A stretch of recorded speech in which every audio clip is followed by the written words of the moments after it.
Takže naša firma Hilding Anders je druhý najväčší výrobca madracov na svete. Je to najväčší európsky a azijský výrobca madracov. Je pôvodne firma sa volala Tropico Plus, ktorá vlastne táto firma Hilding Anders kúpila aj s firmou Slumberland. Takže teraz zastupujeme značky Curem, Slumberland a Tropico a Geltech.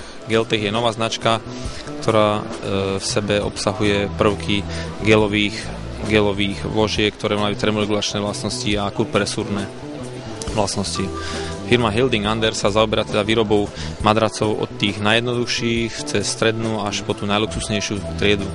Máme výrobu v Českej republike, centrála je v Roztokách u Jilemníc, sklady a logistické centra sú v Krnove a ďalšia výroba, kde je CNC centrum, je pri Tábore v Plané u Lužnici.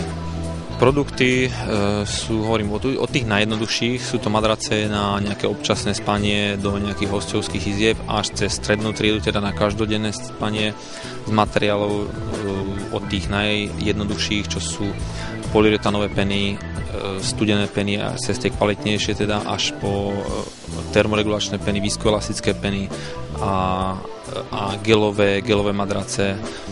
A potom sú tam ešte taká tá špička je madrace Curem, ktoré vlastne sú z vyskoelastickej peny vysokej objemovej hmotnosti okolo tých 85 kg na meter kubický. Kvalita našich výrobkov spĺňa všetky európske normy, certifikáty, čo sa týka ekológie, čo sa týka ortopedických vlastností a sú to výrobky vlastne najvyššej kvality.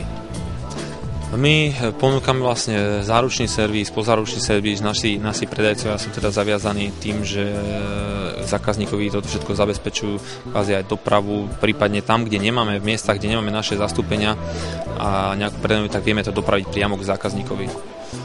Reklamačnom v najnovšom vlastne, čo sme uviedli, sú vložené, že nemusia reklamácie riešiť, keď nejaké sú, je to sice minimum, ale môžu riešiť priamo cez nás, nemusia už navštevovať predajňu, kde ten madrac kúpili a ide to priamo cez nás.